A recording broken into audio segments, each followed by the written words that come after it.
Hello. सो आज हम पढ़ने वाले हैं units and measurements, class 11 physics का फर्स्ट चैप्टर।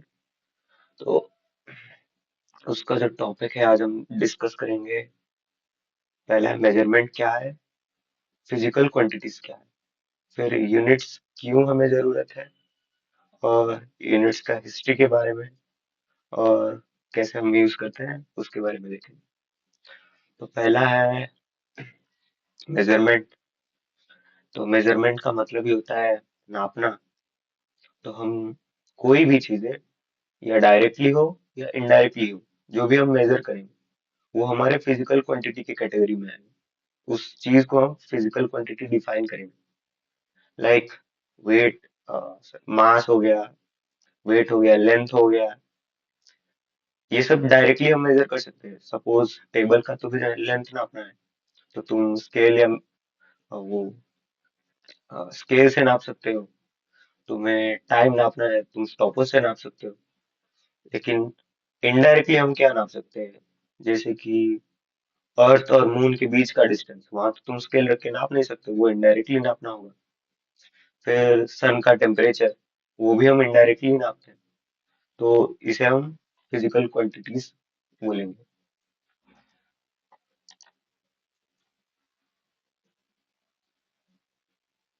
ओके, ब्राइटनेस कम हो गया।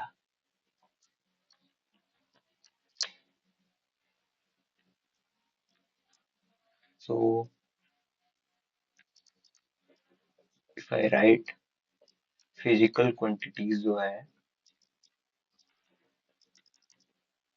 ऐसे क्वांटिटीज जो हम डायरेक्टली और इनडायरेक्टली नाप सकते हैं, मेजर कर सकते हैं।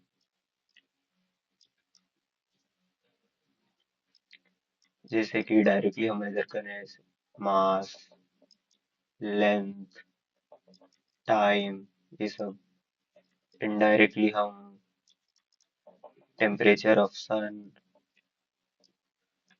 Distance between planets.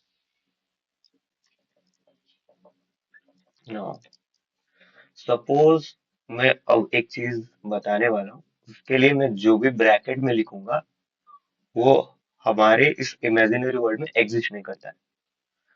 सपोज तुम्हें मम्मी ने बोला कि तुम्हें चावल लाना है। उन्होंने बोला कि तुम 10, जो ब्रैकेट में लिख रहा हो वो अभी हमारे वर्ल्ड में एग्जिस्ट नहीं कर रहा।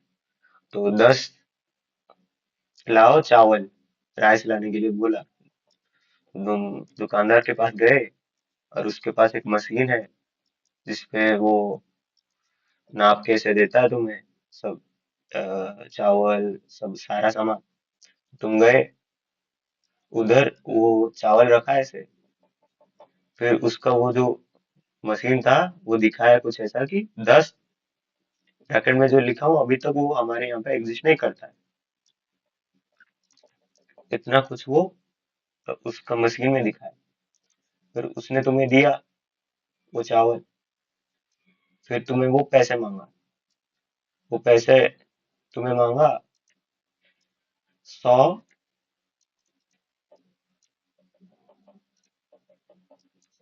100 मांगा उसने तुम्हें पैसे। तुमने क्या किया? तुमने दे दिया कुछ इतना।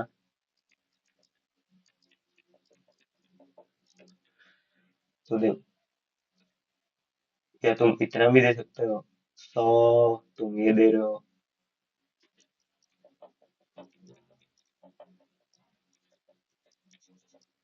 फिर तुम घर आ रहे हो। फिर मम्मी ने तुम्हें देखा, तुमने दुकान से ये, मम्मी ने जो 10 बोला था, 10 राइस, तुमने लाया है 10 राइस। तो मम्मी अब तुम्हें बहुत सारी मार पड़ रही तुम्हें। अब दिक्कत ये है, मैं मम्मी ने जो बोला था वो क्वांटिटी बहुत ज्यादा थी। दुकानदार ने जो दिया, रीडिंग सेम दिखा रहे थे, लेकिन वो क्वांटिटी में कम थी। कम थी क्वांटिटी।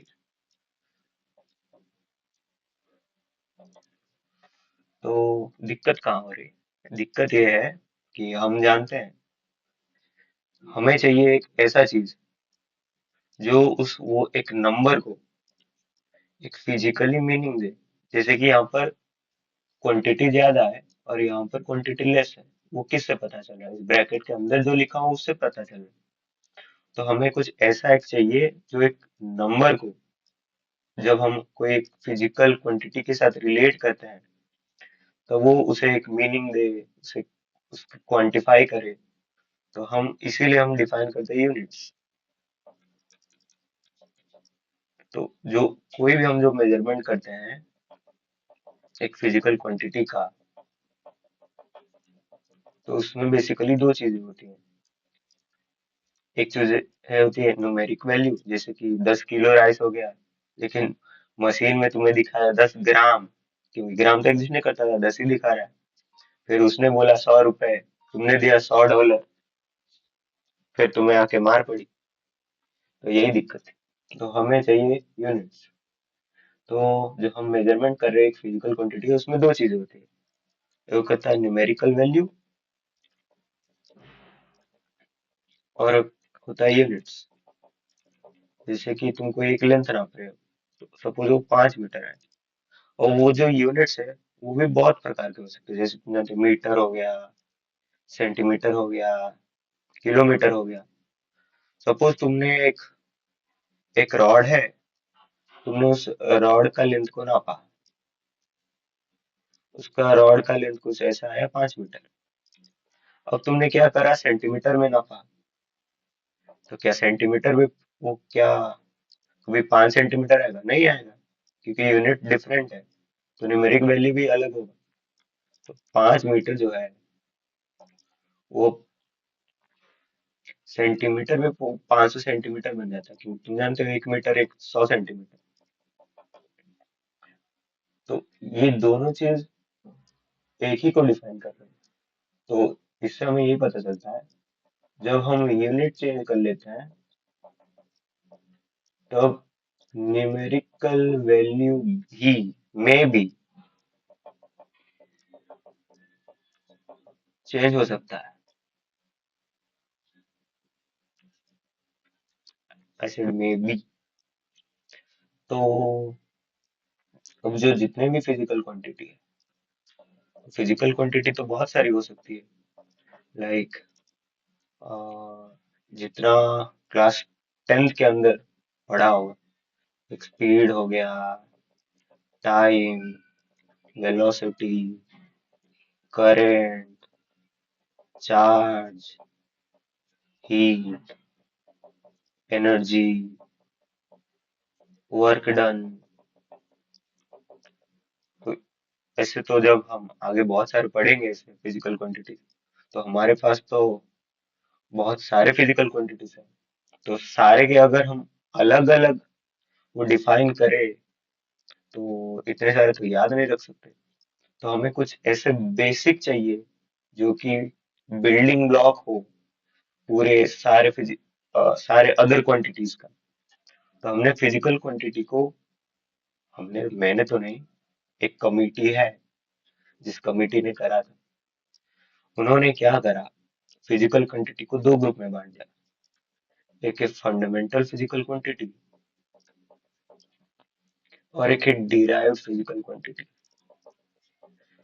तो ये जो फंडामेंटल फिजिकल क्वांटिटी है, ये बनेंगे हमारे पूरे जितने भी क्वांटिटीज है फिजिक्स, केमिस्ट्री में, बायोलॉजी में, फिजिकल क्वांटिटीज, उनका बिल्डिंग ब्लॉक बने।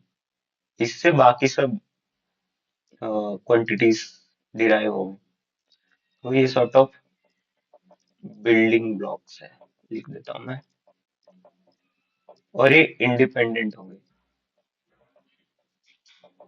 मतलब इनको यूज करके हम बाकी चीजों को डिफाइन करें। तो ऐसे हमारे हैं 7 फंडामेंटल फिजिकल क्वांटिटीज। तो 7 क्या क्या है? पहला तो है मास, दूसरा है लेंथ, तीसरा है टाइम, चौथा हमारा आ जाता है करंट, पांचवा आता है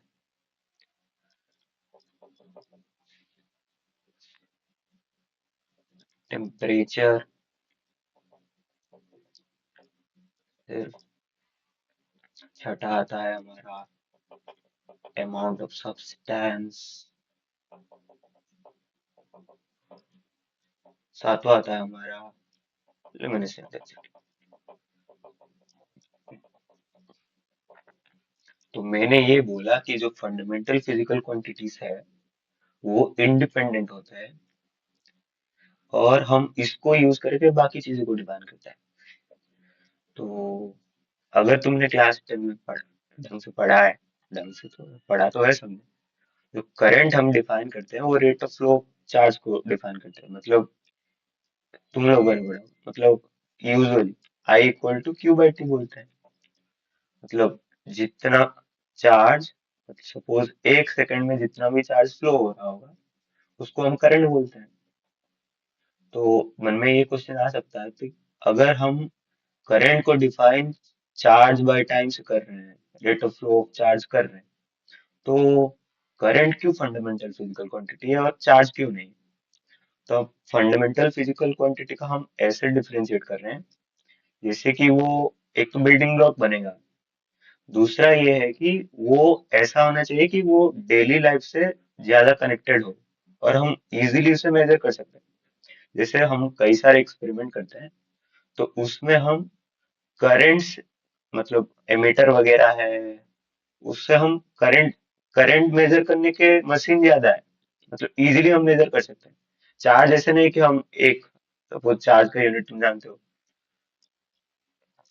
कूलम, सपोज हम एक कूलम चार्ज है ऐसे नहीं मेजर करते हैं कि हमें एक कूलम चार्ज चाहिए तो ऐसे हम चार्ज पैदा कर रहे हैं।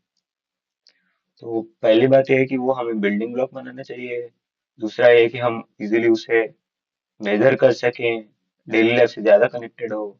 जैसे कि इंटेंसिटी जो है वो आगे है हमारा photo electric effect, modern physics का जब स्टार्ट होता है तो वहां पर हमने ये चूज किया, जैसे कि मास हो गया, वो कितना है सब्सटेंस के अंदर उसको वो डिफाइन करेगा।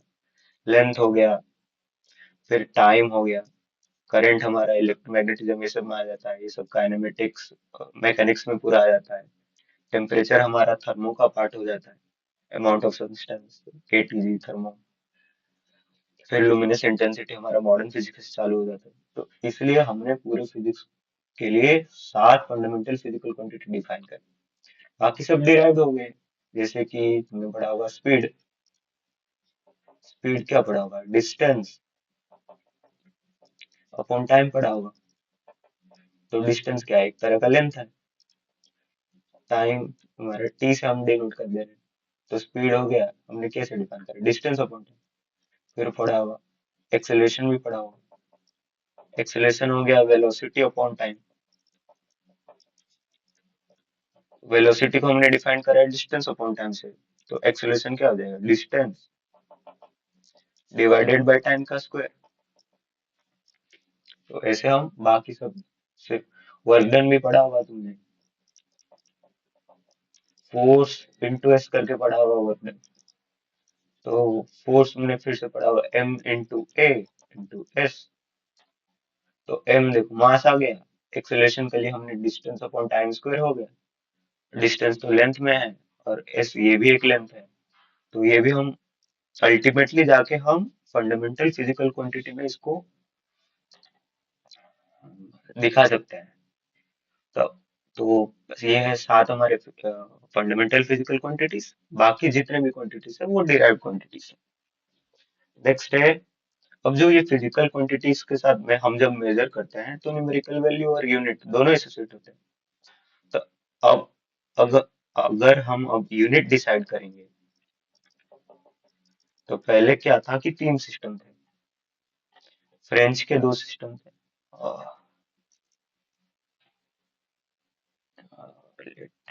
वेट, हाँ। तो जब हमें यूनिट चाहिए थे तो टोटल 3 सिस्टम बने। एक था एमके सिस्टम, एक था सीजे सिस्टम, एक था एफपीएस सिस्टम। तो एमकेएस में क्या था कि वो M for metre, K for kilogram, S for seconds. CGS में क्या है? C for centimetre, G for gram, S for second. F में है foot, feet, P for pound, S for second. ये जो मीटर है हम लेंथ का यूनिट ले रहे हैं। ये पूरा जो फर्स्ट कॉलम में जितने भी है वो लेंथ का यूनिट है। फिर दूसरे कॉलम में जितने भी यूनिट है वो मास का यूनिट है। और तीसरे कॉलम में जितने भी यूनिट है वो टाइम का यूनिट है। तो अब दिक्कत ये है, दो फ्रेंच के सिस्टम है और एक ब्रिटिश सिस्टम है। तो ब्रिटिश सिस्टम है हमारा एक पीएस वाला, और फ्रेंच का सिस्टम है एएमकेएस और सीजीएस वाला। तो दिक्कत ये है कि अगर तुम इंग्लैंड जाते हो, अभी तो नहीं, उस टाइम पे अगर जाते हो, तो सपोज तुम इंग्लैंड गए हो, एक स्केल खरीद रहे हो, और वहां पर 5 फीट का वो स्केल है। फिर तुम गए बेचने, फ्रांस गए बेचने, तुम कोई एक बिजनेस कर रहे हो, और कोई बोल रहा है कि वो 5 फीट नहीं, सपोज मैं ले रहा हूँ, वो बोलेगा कि नहीं, ये मैं 4 मीटर है ये, तो मैं 4 मीटर का पैसा दूंगा। तो अब दिक्कत ये है कि तुम बोलोगे नहीं, आर्गुमेंट हो जाएगी, नहीं मेरा तो 5 फीट है, तुम 4 मीटर कैसे बोल रहे हो। एक्चुअली में नहीं, सिर्फ न्यूमेरिकल वैल्यू के हिसाब से बोल रहा हूँ मैं। तो हमें तो दिक्कत ये है कि हमें एक ऐसा यूनिट चाहिए जो कि पहली है, इंटरनेशनली एक्सेप्टेड होना चाहिए, चारों तरफ वही यूनिट चलनी चाहिए। नेक्स्ट, वो unit physical environment, like temperature pressure के चेंज से इफेक्ट नहीं आना चाहिए उस यूनिट में। वो यूनिट फिक्स्ड होना चाहिए और प्रॉपरली डिफाइन होना चाहिए। लाइक 1 मीटर एक्चुअली में क्या है, नॉट लाइक इधर से इधर है 1 मीटर, फिर वहां से वहां है 1 किलोमीटर, ऐसे नहीं। 1 मीटर एक्चुअली में क्या है, 1 सेकंड एक्चुअली में क्या है, हमें वो वेल डिफाइंड होना चाहिए। तो, तो ये 7 फंडामेंटल फिजिकल क्वांटिटी है। तो उसके जो यूनिट है हम उसे बोल देंगे फंडामेंटल यूनिट्स, और डिराइव्ड फिजिकल क्वांटिटी के यूनिट को बोल देंगे डिराइव्ड यूनिट्स। सो मास का हो गया, जो एसआई यूनिट्स है हम उसे एसआई यूनिट्स बोलते हैं। तो वो हो गया केजी।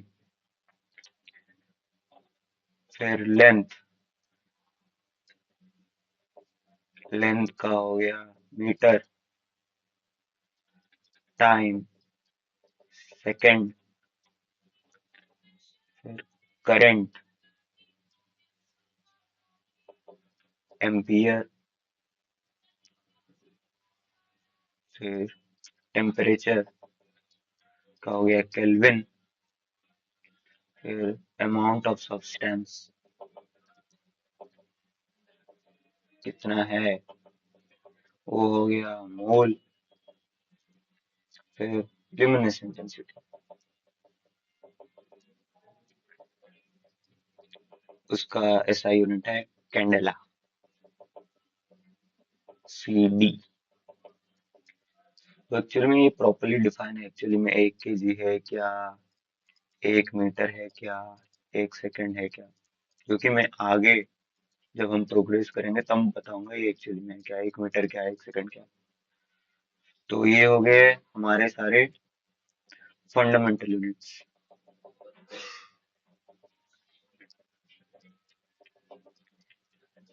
फिर और हो गया, और बाकी जितने भी है वो सब जाएंगे डिराइव यूनिट्स में। लाइक हमारा एक्सेलरेशन का क्या था, डिस्टेंस था, फिर टाइम का स्क्वायर था, डिस्टेंस नहीं, लेंथ, लेंथ था और टाइम का स्क्वायर था। तो उसका यूनिट हो जाएगा मीटर पर सेकंड स्क्वायर, की लेंथ का मीटर है, टाइम का सेकंड है, तो मीटर पर सेकंड स्क्वायर हो गया। वैसे बाकी सबका। फिर हाँ, वेट को बोलते हैं हम, वेट एक फोर्स है तो हम एम इंटू ए करेंगे। तो मास का हो गया केजी, एक्सेलरेशन का हो गया मीटर पर सेकंड स्क्वायर, जिसको हम बोल देते हैं क्या, न्यूटन। तो केजी मीटर पर सेकंड स्क्वायर ये एक फोर्स का यूनिट हो गया, ये भी डिराइव्ड यूनिट में चला गया। नेक्स्ट है हमारे पास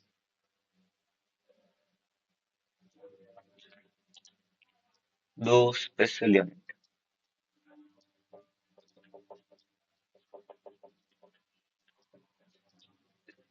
सप्लीमेंट्री यूनिट्स।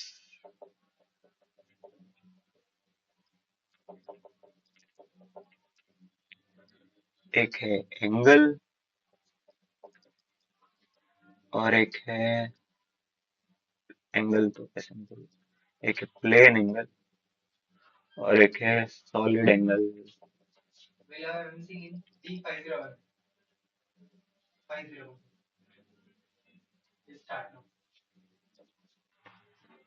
एक है प्लेन एंगल और एक है सॉलिड एंगल। तो प्लेन एंगल जो है उसका यूनिट हम लेते हैं रेडियन। तो रेडियन एक्चुअली में डिफाइन हुआ है एक यूनिट सर्कल से, जो एंगल की बात आती है। सपोज ये एक यूनिट सर्कल है,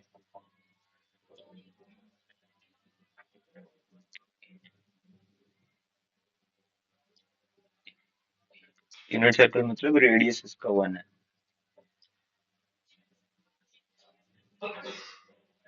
तो सपोज ये है कुछ एंगल, 1 रेडियन इक्वल टू, जब ये जो आर्क लेंथ है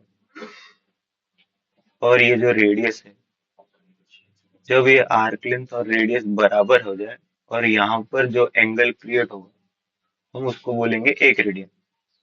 तो एक्चुअली में रेडियन डिफाइन हुआ है आर्क लेंथ और रेडियस के रेशियो से। वो हम ऐसे लिख सकते हैं, theta equal to arc length S और रेडियस आर, तो S equal to R theta. जैसे प्लेन एंगल के और भी सारे हैं, डिग्रीज हैं, फिर ग्रेड करके एक यूनिट है, इनमें सब पढ़ाते हैं कि pi radian equal to 180 degrees equal to 200 grades.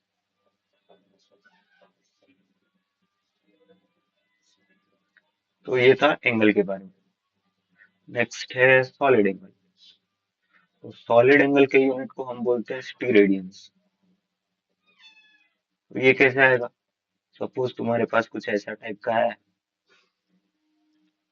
और तुमने क्या करा, इसको ऐसे घुमाया पूरी स्पीड से, तो ये कोन टाइप का कुछ बनेगा। तो ये जो एपेक्स है यहाँ पर ये जो है इस वाले एंगल, ये 3D टाइप का कुछ दिखेगा। 2D में तो कुछ ऐसा था, इसको हम ऐसे बोल सकते हैं, इसको हम 2D एंगल बोल सकते हैं, इसको हम 3D एंगल भी बोल सकते हैं। तो ये जो था ये 2D में था, हमने ऐसे घुमाया तो एक 3D में कुछ बना, तो इस 3D एंगल को हमने सॉलिड एंगल बोला और इसके एंगल को हमने स्टीरेडियंस बोला। तो अब हम इसको ऐसे भी डिफाइन, अब हम इसको ऐसे डिफाइन करेंगे, देखो ये कुछ है, ये उसका कुछ रेडियस है और ये एक एरिया है, ये है सॉलिड एंगल। सॉलिड एंगल तो हम ऐसे डिफाइन कर सकते हैं, 1 स्टीरेडियन तभी होगा जब ये वाला जो एरिया सबटेंड हो रहा है, जैसे वहां पर आर्क लेंथ था, यहाँ पर एरिया, एरिया इक्वल टू ये जो रेडियस है उसका स्क्वायर, एरिया इक्वल टू जब आर स्क्वायर होगा तब जो एंगल होगा वो होगा एक स्टीरेडियन। सो जैसे कि 1 रेडियन था जब आर्क लेंथ रेडियस के बराबर होता है, सिमिलरली एक स्टीरेडियन होगा जब सब आर्क, जब एरिया आर स्क्वायर के इक्वल होगा। तो हम उसको ऐसे डिफाइन करें, ओमेगा, ओमेगा से हम इसका सिंबल देते हैं। तो ओमेगा इक्वल टू हम क्या करेंगे, area divided by R square, इसके रेशियो को हम सॉलिड एंगल बताएंगे। तो नेक्स्ट ये है कि सॉलिड एंगल, क्योंकि तुमने ये देखा होगा कि जब मैं 2D एंगल को घुमाया तो वो 3D एंगल में बना। तो 2D एंगल और 3D एंगल मतलब प्लेन एंगल और सॉलिड एंगल के बीच में एक रिलेशन है। तो वो रिलेशन कुछ ऐसा है कि ओम equal to 2 pi 1 - cos theta. ये रिलेशन कहाँ से आता है, मैं जब तुम्हें इंटीग्रेशन समझाऊंगा तब बता दूंगा ये रिलेशन कहाँ से आता है। और इसका यूज हम प्रॉपरली करेंगे जब हम क्लास 12 के फर्स्ट चैप्टर में होंगे, इलेक्ट्रिक चार्ज के, वो इलेक्ट्रोस्टैटिक्स में जब हम पढ़ेंगे वहां पर ये यूज होता है एक्चुअली। क्योंकि हम वहां पर फील्ड की बातें करते हैं, वो 3D में होता है। तो जब 3D आता है तो तब ये वाला चीज यूज हो जाता है। तो नेक्स्ट है, इसको तुम वेरीफाई भी कर सकते हो। सपोज देखो, ये एक है, आधा हेमिस्फीयर है। सर आधा हेमिस्फीयर क्या होता है, हेमिस्फीयर ही तो आधा स्फीयर होता है। सॉरी, एक हेमिस्फीयर है। तो देखो, तुमने कुछ ऐसा सेगमेंट लिया, तो ये थीटा क्या है। सपोज तुमने क्या किया ना, एक रेडियस लिया, ये जो रेडियस है वो 1 है, और ये जो थीटा है ये 90 डिग्री है। तो तुमने क्या किया, ये वाले पेपर को ऐसे लिया और घुमाया दूर से।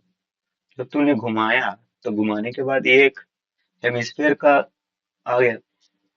तो अब क्या है, हेमिस्फीयर का ये, अब क्या है, यही जो एंगल है सॉलिड एंगल, ये पूरे इस एरिया को बनाया है। तो अभी ये एरिया क्या है, एरिया है स्फीयर का होता है 4 पाई r स्क्वायर, और हेमिस्फीयर का उसका आधा होगा, तो 2 पाई r स्क्वायर सबटेंड हो रहा है एरिया। और ये वाला एरिया क्या है, रेडियस है r, तो ये हो गया आर स्क्वायर। क्योंकि हम एरिया और आर स्क्वायर का ले रहे हैं ना, तो सॉलिड एंगल कितना आना चाहिए, 2 पाई रेडियंस आना चाहिए। तो अगर हम यहाँ पर, क्योंकि हमें थीटा पता है 90 डिग्री, अगर हम यहाँ पर डालें तो 2 पाई 1 - cos 90 डिग्री कितना, 0 होता है। तो 2 पाई रेडियंस आ गया। ठीक। तो ऐसे हम वेरीफाई कर सकते हैं। अगर हम इसके लिए वेरीफाई करें, एक स्पीयर के लिए, तो एक स्पीयर के लिए क्या होगा, तुमने कुछ ऐसा टाइप का पेपर लिया, इसमें क्या है, थीटा 180 डिग्री है, और ये आर रेडियस है। ओके, आर रेडियस का ऐसा कुछ एक सेमी सर्कल वाला एक पेपर लिया, और उसको तुमने इस एक्सिस कह रहा हूँ, तुमने पूरा घुमाया। तो ऐसे घुमाते गए तो वो एक स्पीयर की शेप ले लेगा।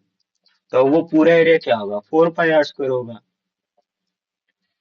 मैं इसको ऐसे थोड़ा नोट्स तुम बना सकते हो, वीडियो के बाद में ऐसे ऊपर नीचे करूंगा, रखूंगा सारे पे, तुम बना सकते हो देख के, थोड़ा समझ लो ढंग से। तो ये हो गया हेमिस्फीयर के, हम वेरीफाई कर रहे हैं फॉर्मूला कहाँ से आए वो इंटीग्रेशन में देखेंगे। और ये हो गया स्फीयर का केस।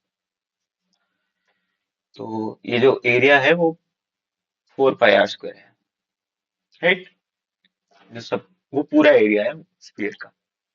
नेक्स्ट, उसका हम रेशियो लेते हैं आर स्क्वायर के साथ, तो कितना है, 4 पाई। सॉलिड एंगल आना चाहिए 4 पाई रेडियंस। अगर हम फॉर्मूला में डाले, थीटा है 180 डिग्री, तो सॉलिड एंगल आना चाहिए 2 पाई 1 - cos 180 डिग्री।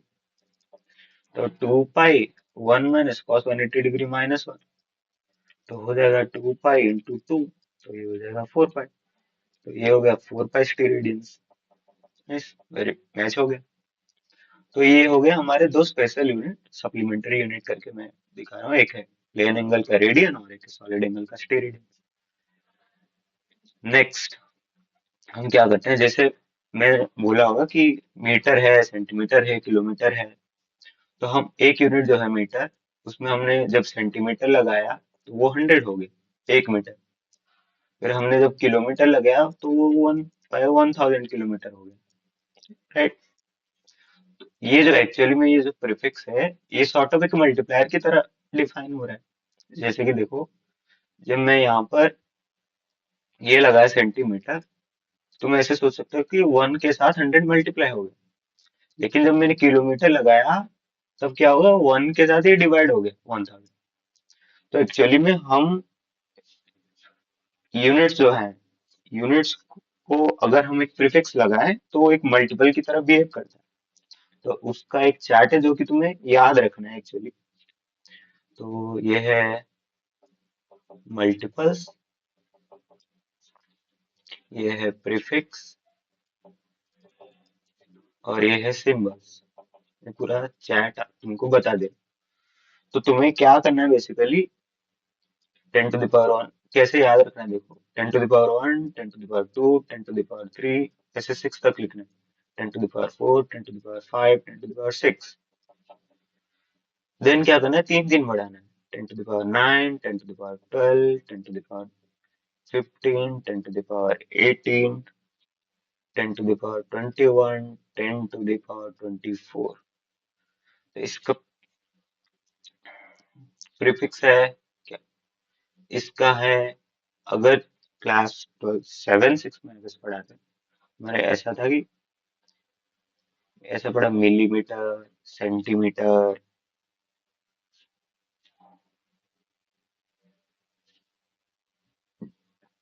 हाँ, मिलीमीटर हो गया, सेंटीमीटर हो गया, फिर है डेसीमीटर, किलोमीटर है, हेक्टोमीटर है, डेकामीटर है, ऐसे बहुत सारे होते हैं प्रीफिक्स।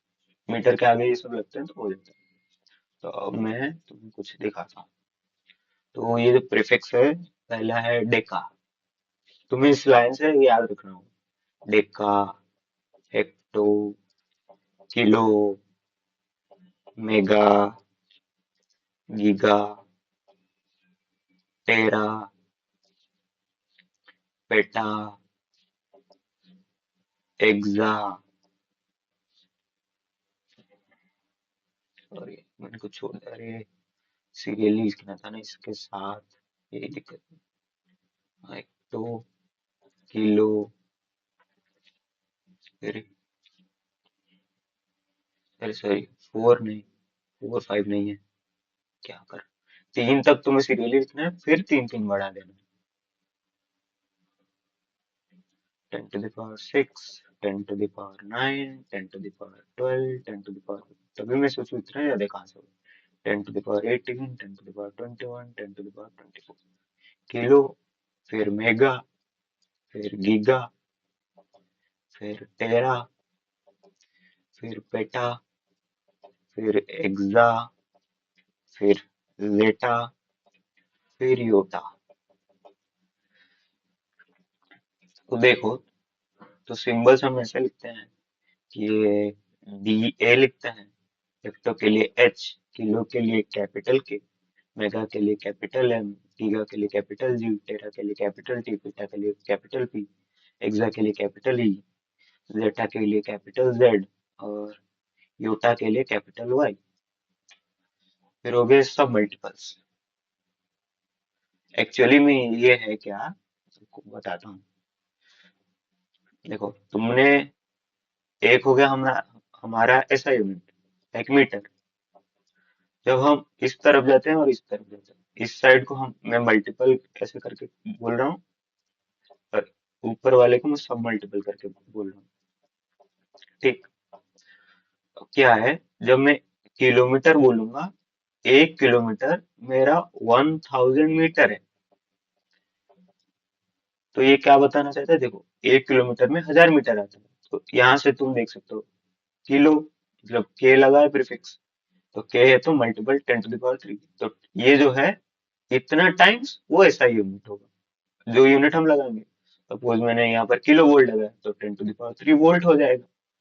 सपोज मैंने किलो किलो क्या लगाऊं, किलो सेकंड लगा लिया और लग रहा है, चलेगा। किलो सेकंड लगा दिया, 10 to the power 3 सेकंड हो जाएगा। सिमिलरली अगर मैं 1 सेंटीमीटर करूँ, 1 सेंटीमीटर क्या होता है, 1/100 होता है। तो उसको मैं सब मल्टीपल कर दूंगा। तो उसका मैं क्या लिखूंगा, अगर ऐसा एक टेबल बनू तो वो हो जाएगा 10 to the power -2। तो इस हम मैं क्या कर दिया कि 1 मीटर को पिछले में ऐसे डिफाइन किया, हम एक्चुअली करते क्या है कि जो सेंटीमीटर किलोमीटर को है, हम उसको ऐसा यूनिट में कितना होता है वो लिखते हैं। तो नेक्स्ट है छोटे वाले, तो सब मल्टीपल्स,